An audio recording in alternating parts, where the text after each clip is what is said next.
৮০তম স্বাধীনতা দিবসে দুবরাজপুর থানার পক্ষ থেকে বিরাট এক উপহার দেওয়া হলো সাধারণ মানুষদের। এদিনের এই উপহারে তাদের হাতে যা তুলে দেওয়া হলো তা তারা ফিরে পাবেন তা হয়তো অনেকেই ভেবে উঠতে পারেননি।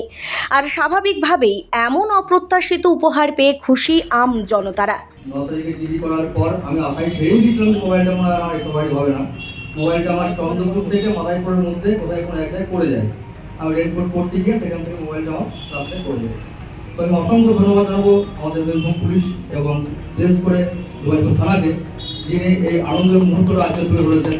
আজ 15 আগস্টের দিন আমি যে মোবাইলটা পাবো আমি আশা ছেড়ে দিয়েছিলাম, ওনাদের বিশেষ ধন্যবাদ। এবং উনি যথেষ্ট সাহায্য করেছেন এই তাড়াতাড়ির মধ্যে আমি মোবাইলটা রিকভারি করে। ধন্যবাদ বীরভূম পুলিশ এবং দুবরাজপুর থানাকে। আমাদের অনেকেরই এখনকার সব সময়ের সঙ্গী স্মার্টফোন হারিয়ে যায় অথবা চুরি হয়ে যায়, কিন্তু সেই অমূল্য রতন ফিরে পাবেন এমন আশা অনেকেই ছেড়ে দেন। কিন্তু দুবরাজপুর থানার পুলিশ তাদের তরফে এই ধরনের একাধিক মোবাইল চুরি অথবা হারিয়ে যাওয়ার ঘটনায় তদন্তে নেমে বড় সাফল্যের পরিপ্রেক্ষিতে 37টি মোবাইল উদ্ধার করে।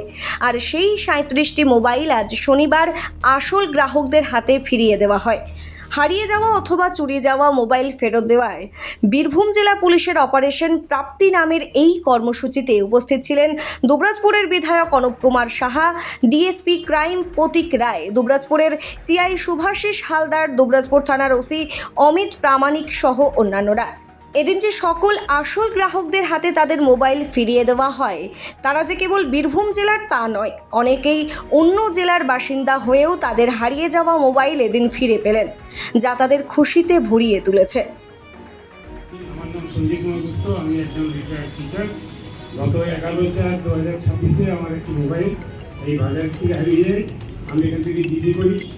আজকে আমি অত্যন্ত খুশি যে পুলিশ যে আবার মানুষের বন্ধু সেটা আবার প্রমাণ করার জন্য আমি সমবেত পুলিশ কর্মীদেরকে আমার আন্তরিক শুভেচ্ছা জানাই এবং এইটির জন্য আমি সকলকে অভিনন্দন করছি। বীরভূমের দুবরাজপুর থেকে লালটু মুখার্জির প্রতিবেদন, বীরভূম রার বাংলা।